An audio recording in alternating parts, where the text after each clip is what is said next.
thing, and if it ever happens, this is the one I'll take with me because it does everything. It's had a couple of changes, but not much.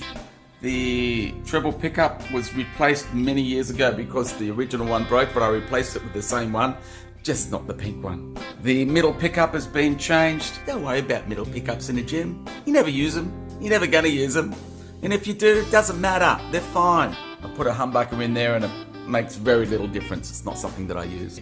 Tuners have been changed to Planet Waves locking. My 21 and 7-month-old Pia, who passed away recently, used to chew on the ends.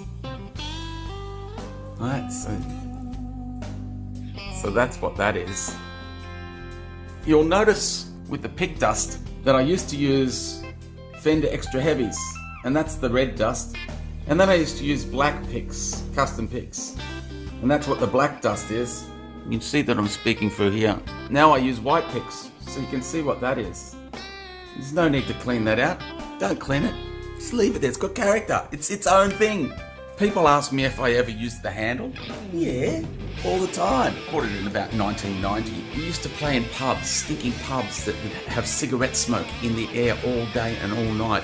And the guitar would smell of cigarettes. Remember that, kids? So I used to put, and still have some in there, some amber. And the guitar still to this day smells amazing, just under the pickguard. The tremolo on this is absolutely amazing. You can go down to nothing and it'll come back in tune. Like that. The tremolo arms are the best, the Ibanez. I think better than the Floyd Rose, even though it's Floyd Rose patented. I like these the best. They rock. So you can see it's been beaten up.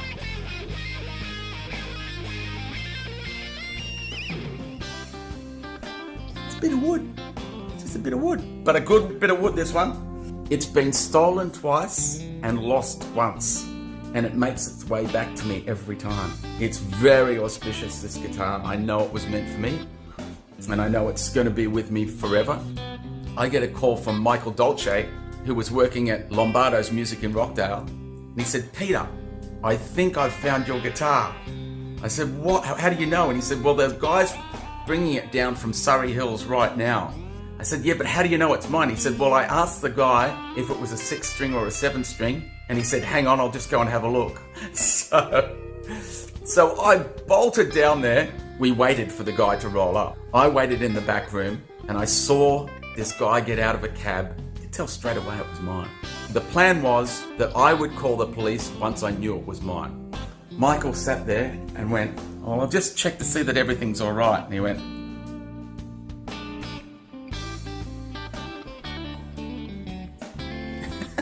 on every string, in everything, buying time, went and did that on every string. And then he went, "All right, well, I just better plug it in and check it out too." So he plugged it in and did basically the same thing. So I got the guitar back, and it's been with me ever since, and I don't let it go very far from me when I do go out now. It is just an amazing beast. People laughed, and people would walk past me at gigs and go, "What are you playing a friggin' Ibanez Gem for?" And I used to say to them, "Well, mate, it's kept me in session work for over 20 years. So that's why I use it." People listen to guitars with their eyes. This one can sound like a Les Paul, it can sound like a Strat. And it's amazing, you know, I've done recordings where people have said to me, "What sort of Strat did you use on that, mate?" "I've got an Ibanez Gem." And then people have said, "What's the Les Paul, mate?" "No, mate, it's an Ibanez Gem." People listen with their eyes, ladies and gentlemen. This is amazing, great guitar. I love it. Mwah. And always will. More great guitars to come.